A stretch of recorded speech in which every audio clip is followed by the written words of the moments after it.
Assalamualaikum warahmatullahi wabarakatuh. Perkenalkan, nama saya Alif Kayudra. Saya mahasiswa Teknik Informatika dari Universitas Islam Riau dengan NPM 2335 10435 kelas 4F. Jadi saya diberikan tugas dari mata kuliah pemrograman berbasis komponen yang diampu oleh Pak Rizky Fadilah, yaitu tugasnya untuk menyimak video tutorial JavaScript modules. Jadi tidak usah lama-lama lagi, jadi kita langsung saja simak videonya. Halo teman-teman, selamat datang di kelas JavaScript, di mana di sini kita akan bahas tentang JavaScript modules. Sebelum kita mulai ke materi, kita akan kenalan dulu ya. Jadi nama saya adalah Eko Kurniawan Kanedi. Saat ini saya kerja sebagai Technical Architect di salah satu e-commerce terbesar di Indonesia. Saya sendiri sudah kerja lebih dari 10 tahun, dan biasanya di sela-sela kesibukan saya bekerja, saya biasanya menyempatkan diri berbagi konten soal programming di website Programmer Zaman Now atau di YouTube channel Programmer Zaman Now. Kalau teman-teman ingin diskusi secara langsung dengan saya, teman-teman bisa kontak saya lewat Telegram ya. Saya sering aktif di sana. Atau jangan lupa juga follow sosial medianya Programmer Zaman Now, ada di Facebook, Instagram, YouTube, dan juga ada di Telegram channel. Kalau teman-teman dari perusahaan teman-teman misalnya butuh konsultasi, entah itu mengadakan training, pelatihan, atau konsultasi, teman-teman bisa kontak lewat email pribadi saya. Oke, jadi ini materinya bukan materi JavaScript dasar, jadi pastikan sebelumnya teman-teman sudah belajar kelas-kelas yang sudah saya buat sebelumnya. Yang pertama, teman-teman harus sudah belajar dulu tentang HTTP, ya. Lalu teman-teman juga sudah belajar tentang JavaScript dasar, JavaScript Object Oriented Programming, dan yang terakhir adalah JavaScript Standard Library. Nah, ini semua sudah saya buat kelasnya, jadi pastikan teman-teman sudah tonton ya kelasnya dan pelajari kelas-kelas sebelumnya ini. Kalau teman-teman sudah selesai menyelesaikan semua kelas ini, oke. Next-nya kita akan belajar tentang JavaScript modules. Nah, ini agendanya lumayan banyak. Nanti kita akan berkenalan dengan JavaScript modul itu apa. Nanti kita akan coba menggunakan live server. Lalu kita akan bandingkan perbedaan tanpa menggunakan modul dengan menggunakan modul, perbedaannya apa. Lalu kita akan belajar yang namanya export dan juga import, lalu alias, dan lain-lain. Banyak sekali yang akan kita bahas di materi ini. Oke, nggak usah berlama-lama ya intronya, kita akan langsung masuk ke materi.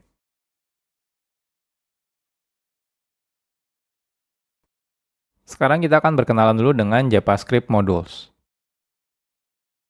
Dahulu, kode program JavaScript itu biasanya dimulai dari kode yang kecil dan juga sedikit biasanya ya. Jadi saat kita membuat kode program ya, biasanya ya dimulai dari kodenya yang sedikit dulu.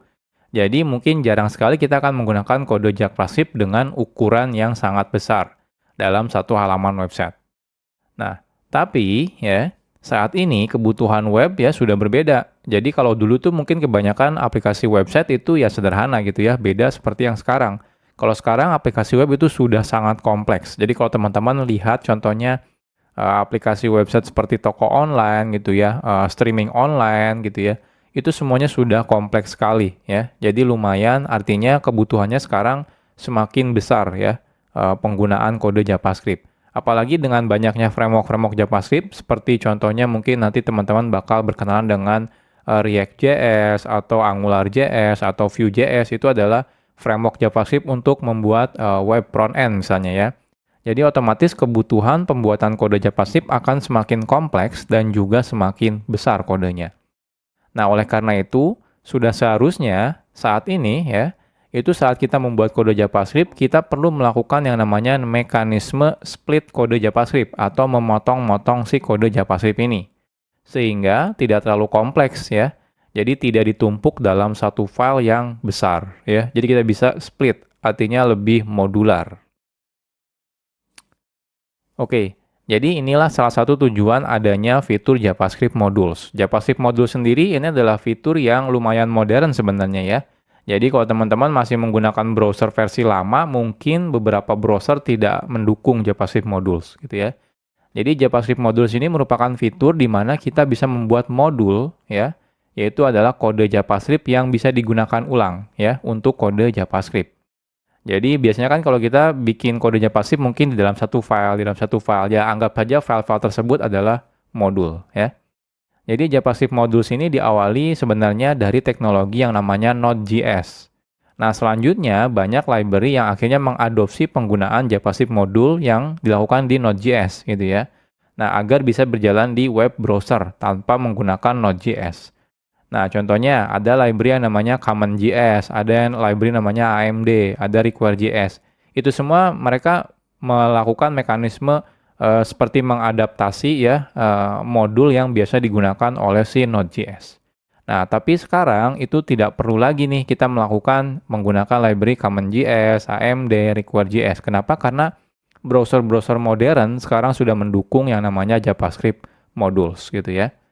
Nah, tapi ya harus hati-hati nih kalau teman-teman masih menggunakan browser yang lama. Itu ya contohnya menggunakan Internet Explorer. Itu sampai sekarang sudah tidak support ya JavaScript modules. Makanya si Microsoft itu sudah mengganti Internet Explorer menjadi Microsoft Edge.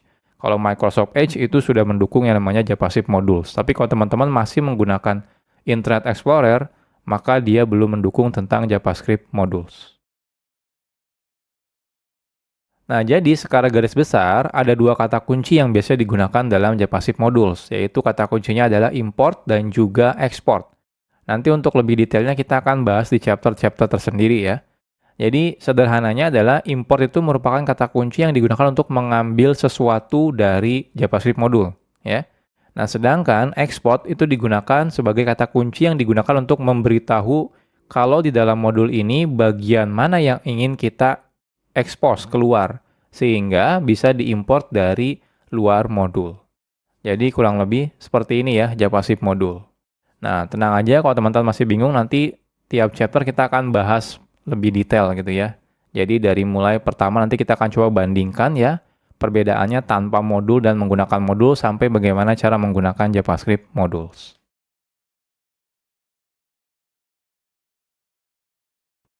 Oke, sekarang kita akan membuat projectnya terlebih dahulu ya. Sederhana aja, kita akan buat folder kosong namanya adalah belajar JavaScript modules. Oke, saya akan masuk ya.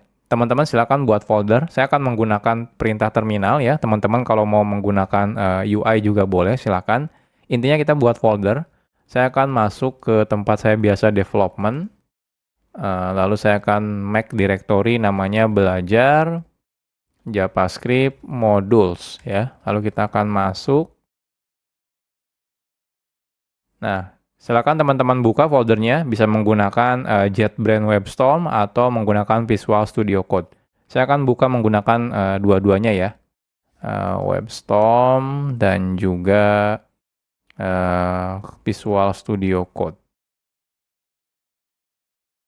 Oke, ini Visual Studio Code dan ini adalah WebStorm. Ya, jadi sekarang kita sudah selesai ya. Jadi kita sudah bikin folder kosong ya. Teman-teman boleh gunakan editor mana aja boleh, nggak ada masalah ya.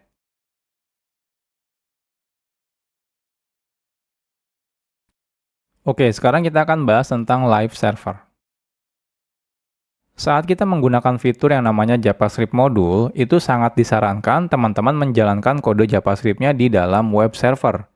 Jadi artinya tidak langsung dari file teman-teman buka menggunakan web browser. Jangan ya.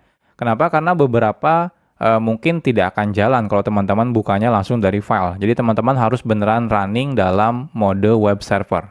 Nah, hal ini karena spesifikasi dari JavaScript module meminta secara default kode JavaScript perlu di satu domain server yang sama.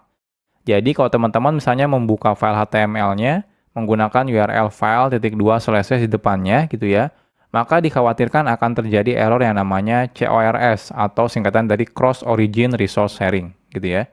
Jadi pastikan teman-teman nanti menggunakan web server. Nah, di sini kita akan coba menggunakan web server ya.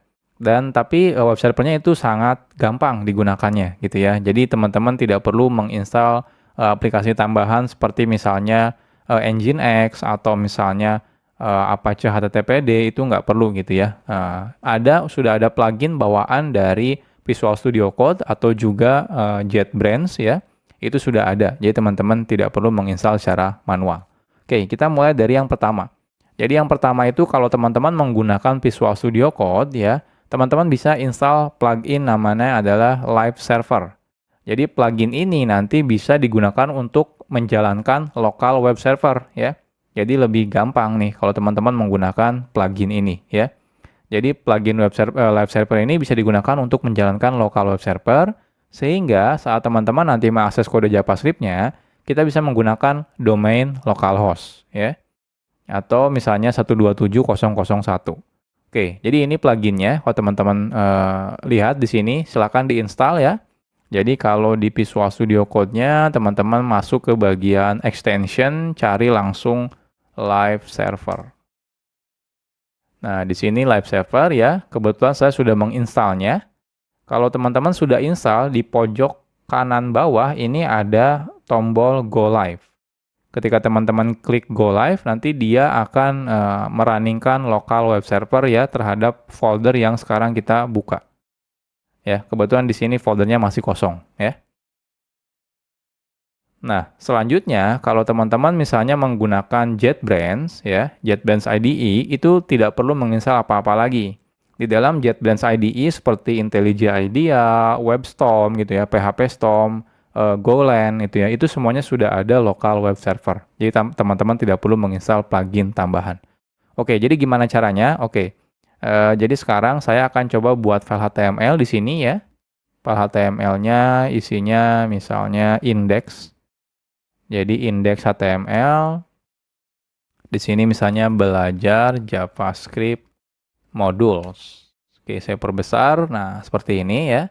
Saya save. Nah, di Visual Studio Code juga sudah ada nih index.html. Ini saya perbesar dulu. Oke. Setelah ini teman-teman kalau di Visual Studio Code dulu ya, kita klik yang tombol Go Live ini. Ketika saya klik, nah lihat dia otomatis membuka browser. Browsernya ini langsung buka 127.0.1 di portnya 5500. Ini udah otomatis jalan menggunakan local web server ya. Nah, bahkan dia bisa auto reload. Jadi kalau teman-teman di sini edit gitu ya, saya tambahkan H1 misalnya belajar JavaScript modules, saya save ya. Nah, lihat dia langsung reload, berubah ya. Perubahannya langsung kelihatan di sini. Jadi ini enaknya kalau menggunakan live server. Nah, kalau teman-teman menggunakan WebStorm, itu ketika teman-teman buka file HTML, nah di pojok kanan atas di sini ada tombol untuk menjalankan dalam mode live server. Jadi cukup klik misalnya Google Chrome ya. Ketika saya klik Google Chrome di sini, nah dia akan buka Google Chrome. Agak berbeda. Contohnya di sini hostnya menggunakan localhost, portnya 63342, mungkin berbeda ya. Dia biasanya random, beda seperti yang di Visual Studio Code, dia portnya 5500. Kalau yang di JetBrains dia random biasanya. Lalu di sini diikuti dengan nama foldernya biasanya. Kalau di sini enggak, ya nggak ada nama foldernya. Tapi kalau di sini ada nama foldernya.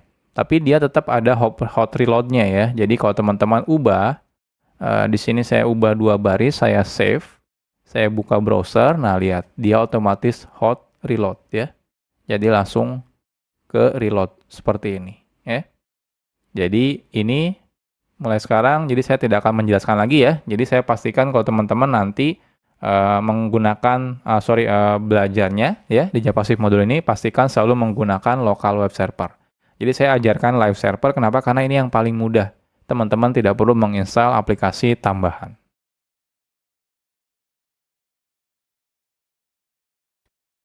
Sekarang kita akan coba dulu ya tanpa menggunakan JavaScript modul. Sebelum kita membahas tentang JavaScript modul, sekarang kita akan coba dulu ya membuat kode program JavaScript tapi tidak menggunakan JavaScript modul. Nah, saat kita membuat file JavaScript, lalu kita load file JavaScript tersebut ya, menggunakan HTML contohnya, secara default, kode JavaScript tersebut bisa langsung diakses. Baik itu misalnya di dalamnya ada variabel atau function atau class, itu secara default bisa langsung diakses ketika kita include ya ke dalam si HTML menggunakan script source misalnya, seperti itu. Oke, misal saja kita punya kode JavaScript seperti ini. Jadi kita punya namanya library.js. Isinya ada 2 function, say hello dan say goodbye. Oke, kita akan coba. Jadi di sini saya akan buat satu folder ya. Nama foldernya adalah scripts. Nah, di sini kita akan buat JavaScript file namanya library.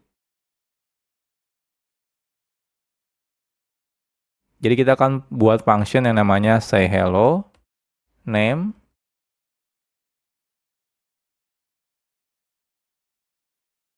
hello name ya, dan juga say goodbye. Isinya goodbye name, seperti ini ya. Nah, selanjutnya kita akan coba load si library ini ya. Jadi kita akan gunakan library ini ya, kita load menggunakan script source script/library misalnya ya. Lalu secara otomatis kalau kita sudah load ya filenya, secara default otomatis semua yang ada dalam library ini ya, library.js itu akan bisa diakses dari tempat ini ya, tempat di mana kita sudah meload si filenya. Contohnya di sini misalnya say hello dan say goodbye. Oke, kita akan coba. Jadi di sini kita akan buat ya file HTML without module.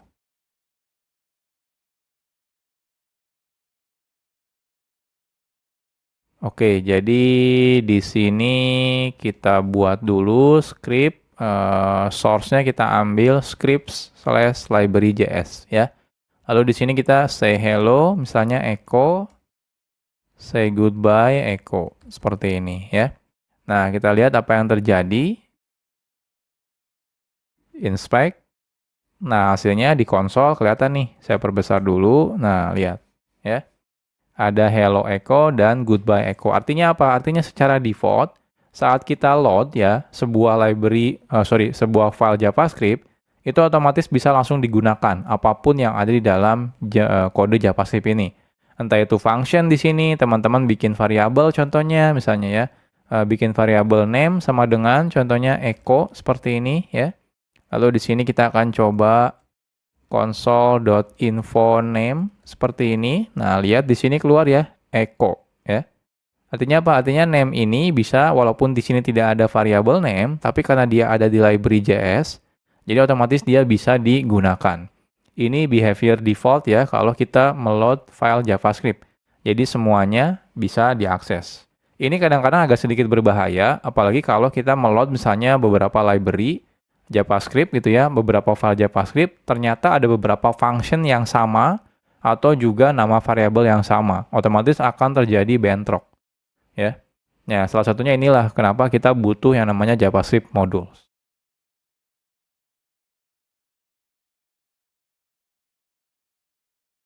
Oke, jadi kalau nanti teman-teman menggunakan modul ya, jadi kalau teman-teman menggunakan modul ya, jikalau kita menggunakan modul, kita bisa secara selektif namanya. Jadi milih-milih gitu ya.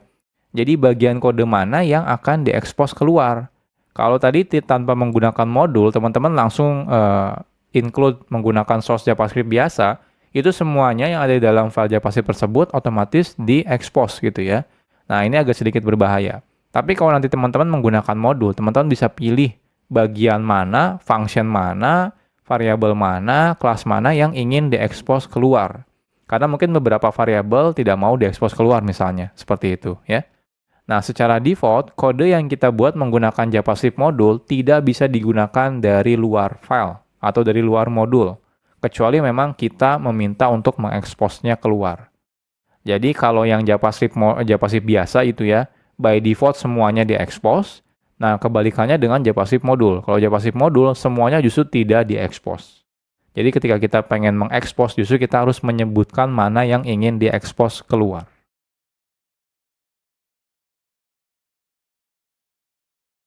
Sekarang kita akan coba buat JavaScript modul. Membuat modul itu sangat sederhana. Kita cukup membuat file JavaScript seperti biasa aja gitu ya. Jadi nggak ada perbedaan sebenarnya saat teman-teman bikin file JavaScript biasa sama JavaScript modul. Yang membedakan adalah saat kita justru meload file JavaScript-nya dari HTML. Kita tidak lagi menggunakan tipenya JavaScript lagi, melainkan tipenya adalah modul ya. Jadi kan biasanya kita script type JavaScript, defaultnya kita ganti menjadi script type modul ya. Oke. Nah, sebelum kita lanjut, nah teman-teman jangan sampai bingung ya. Jadi di sini saya mau bahas tentang file yang JavaScript dan juga modul JavaScript. Jadi kalau teman-teman nanti ketemu dengan file yang namanya .mjs, sebenarnya itu adalah file JavaScript juga ya. Nah, karena file JavaScript modul sebenarnya sama dengan file JavaScript biasa, kadang developer sering membedakan nama filenya antara JavaScript biasa dengan JavaScript modul. Ya, biasanya kalau JavaScript modul, developer biasanya menggunakan file namanya .mjs, ya. Jadi modul JavaScript. Nah, hal ini sebenarnya tidak ada kewajiban. Jadi teman-teman boleh tetap menggunakan .js atau kalau pengen beda nih biar kelihatan ya, ini kalau ini adalah kode modul gitu ya. Jadi kita pakainya MJS, itu nggak ada masalah. Tapi intinya tidak ada kewajiban. Hanya saja agar mempermudah ketika kita dalam development, kita bisa menggunakan nama filenya ya. Jadi tidak menggunakan nama file .js, tapi menggunakan MJS ya. Jadi teman-teman terserah bebas. Nah, tapi pada kelas ini kita akan tetap menggunakan filenya .js ya. Ya, biar tidak bingung aja gitu ya, terutama buat pemula. Loh, kok ini filenya .mjs gitu ya. Nah, tapi nanti kalau teman-teman sudah mengerti tentang modul JavaScript, nanti kalau teman-teman suatu saat melihat project orang lain, extensionnya berbeda, misalnya pakainya .mjs itu tidak ada masalah gitu ya. Jadi entah itu mau menggunakan .js atau .mjs itu tidak ada masalah ya. Isinya sebenarnya kodenya JavaScript juga, cuma seperti memberitahu aja kalau JavaScript ini isinya adalah modul. Oke, kita akan buat lagi file yang sama seperti yang sebelumnya, cuma bedanya namanya filenya adalah CJS. Isinya apa? Isinya sama persis, tidak ada perbedaannya. Jadi lebih baik kita copy paste saja ya. Jadi dari library JS ini kita akan copy paste di sini menjadi CJS ya. Nah, ini CJS ya. Jadi teman-teman punya say hello dan say goodbye. Nah, lantas sekarang pertanyaannya apa bedanya tanpa menggunakan JavaScript modul dengan menggunakan JavaScript modul? Jadi yang membedakan adalah cara kita meload JavaScript modulnya ya. Jadi caranya teman-teman tambahkan modul di sini. Jadi type-nya itu modul. Karena default-nya kalau teman-teman tidak menggunakan type, itu type-nya adalah JavaScript. Nah, kita ganti type-nya menjadi modul. Jadi perbedaannya cuma itu saja sebenarnya. Nah, sekarang kita akan coba. Jadi di sini saya akan buat file baru namanya with module ya. With module. Lalu di sini saya akan copy paste yang dari without module ya. Nah, yang membedakan adalah di sini berarti ini ada yang error sepertinya. Oh, kode bodinya. Lalu di sini type-nya yaitu adalah modul seperti ini ya. Jadi bedanya cuma itu saja sebenarnya ya. Nah, sekarang kita coba running. Oke, harusnya jangan ke sini, bentar. Running. Inspect. Kita lihat. Nah, di sini error. Errornya kalau teman-teman perhatikan adalah say hello is not defined. Jadi ketika kita manggil say hello, ternyata loh kok di sini dibilang tidak didefinisikan. Jadi artinya apa? Artinya say hello itu tidak ada loh. Tapi kan kita ada nih di library JS. Oke, salah ya. Ini say.js. Saya save tetap error sih. Tapi kan ada ya di say.js. Ini ada say hello dan di sini ada say goodbye. Pertanyaannya kenapa? Kenapa error ya? Oke, kita lihat lagi ke slide. Jadi nanti teman-teman pasti bakal mengalami seperti ini ya. Jadi hasilnya adalah JavaScript modulnya pasti error nih ketika teman-teman manggil say hello. Pertanyaannya kenapa bisa error? Jadi secara default, di awal-awal tadi sudah saya jelaskan sebenarnya. Saat kita menggunakan fitur JavaScript modul, semua kode yang ada dalam JavaScript modul, entah itu function, variabel, kelas, dan yang lain-lain, tidak diekspos keluar modul tersebut. Artinya tidak bisa digunakan dari luar modul. Jadi cuma bisa di dalam file itu saja atau modul itu saja. Nah, kalau kita ingin mengekspos folder tersebut ya, jadi teman-teman misalnya, oh saya pengen deh yang function say hello sama say goodbye pengen diekspos keluar. Nah, kita harus memberitahunya secara eksplisit. Jadi caranya adalah menggunakan kata kunci export yang akan kita bahas di chapter selanjutnya.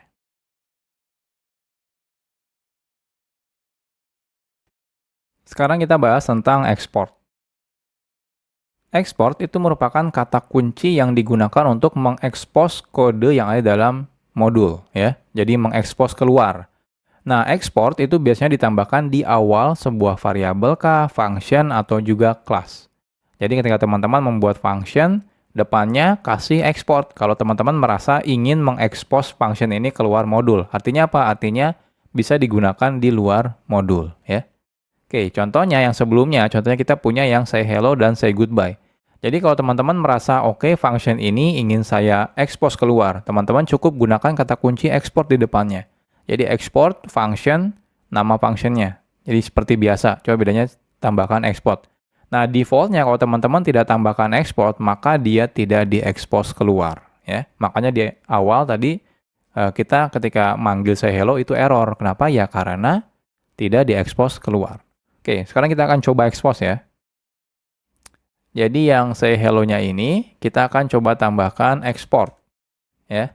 Lalu say goodbye-nya kita tambahkan export juga. Artinya yang say hello dan say goodbye sudah diekspor, ya. Jadi sudah diekspos keluar. Nah, di sini harapannya adalah say hello dan say goodbye-nya itu jalan. Nah, kita coba refresh. Oke, ternyata masih tetap error nih. Say hello-nya tetap is not defined. Nah, kenapa ini? Padahal kita sudah export ya.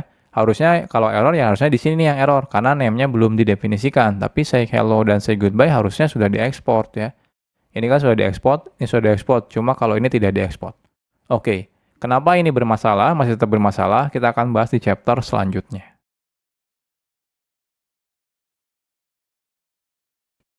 Oke, sekarang kita bahas tentang import. Export itu digunakan untuk mengekspos kode yang ada di dalam modul ke luar modul. Nah, jikalau kita ingin menggunakan kode yang sudah diekspos yang dari modul tersebut, kita perlu menggunakan kata kunci yang namanya import. Makanya yang sebelumnya tetap error, kenapa? Karena kita belum melakukan import, ya. Jadi wajib melakukan import terlebih dahulu. Nah, cara menggunakan kata kunci import ini sederhana. Caranya seperti berikut. Jadi cukup gunakan kata kunci import. Kalau cuma satu, teman-teman bisa langsung sebutkan nama yang akan diimportnya, misalnya nama functionnya, nama variabelnya, atau nama kelasnya. Kalau lebih dari satu, teman-teman bisa gunakan kurung kurawal. Kurung kurawal yang pertama apa, yang kedua apa, yang ketiga apa, dan seterusnya ya. Gunakan koma pemisahnya. Lalu kurung kurawal tutup, from, lalu di sini silakan sebutkan nama filenya, ya, nama file modulnya dari mana. Nah, modul hanya bisa digunakan di modul lain. Artinya apa? Artinya yang sebelumnya kan ketika kita bikin script itu defaultnya dia tipenya adalah JavaScript. Jadi teman-teman harus ganti ketika teman-teman menggunakan script, tipenya harus dijadikan modul lagi, ya. Nah, saat menggunakan import, kita tidak perlu lagi menambahkan script modul sort satu persatu, ya. Karena sudah dihandle secara otomatis oleh si browser. Jadi ketika teman-teman menggunakan import, lalu lokasi file JS-nya, dia otomatis akan meload si file JavaScript modul tersebut. Jadi teman-teman tidak perlu menambahkan lagi tag script, habis itu type-nya modul, habis itu source-nya dari file modul yang mana, itu nggak perlu lagi gitu ya. Oke, jadi contohnya, jadi yang sebelumnya kenapa masih error? Yang pertama, tipenya teman-teman masih menggunakan default-nya yaitu JavaScript, jadi teman-teman harus ganti type-nya menjadi modul. Lalu di sini cara importnya adalah import ya, say hello, say goodbye, from. Nah ini. Titik itu berarti relatif ke file sekarang. Habis itu titik slash script, ada folder script, lalu slash say js. Ya. Oke, kita akan coba. Jadi di sini ini type-nya kan default-nya kalau teman-teman tidak definisikan type-nya JavaScript. Nah, kita ganti menjadi modul lagi. Harus sama gitu ya. Nah, selanjutnya, ini kalau saya save. Nah, lihat di sini masih tetap error. Kenapa? Karena say hello-nya belum kita import. Jadi teman-teman harus gunakan import ya. Lalu di sini say hello, say goodbye, lalu from. Nah, from-nya dari mana? From-nya harus menggunakan, nggak boleh langsung gini ya. Script say js. Nah, kalau seperti ini error ya. Errornya apa? Diberitahu. Kalau misalnya mau menggunakan modul itu harus relatif reference ya. Jadi seperti pakai slash atau titik slash ya, atau titik-titik slash seperti ini. Jadi kalau saya pengen dari file tempat file HTML saya lalu masuk ke dalam folder jadi titik slash seperti ini ya. Ini saya save. Nah, lihat sukses ya. Nah, cuma info name-nya ini nggak keluar. Kenapa nggak keluar di sini? Karena tidak saya expose di sini ya. Tidak saya expose di say.js-nya. Selain itu juga di sini tidak saya import ya. Jadi kalau di sini teman-teman paksa import name seperti ini akan error gitu ya.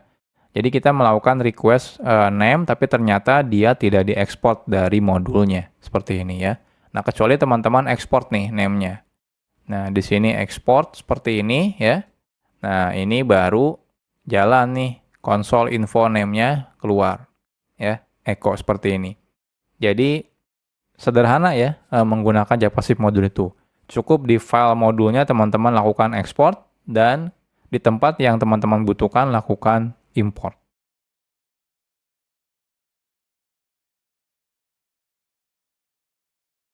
Oke guys, kayaknya video yang kita simak sudah di ujung dan sudah habis ya. Oke, udah nggak ada lagi videonya. Oke, kalau kayak gitu jadi dikarenakan videonya sudah habis, jadi pertemuan kita kali ini juga sudah habis. Dan ini juga ada di ujung video. Terima kasih buat yang udah menyimak. Eh, saya akhiri. Assalamualaikum warahmatullahi wabarakatuh.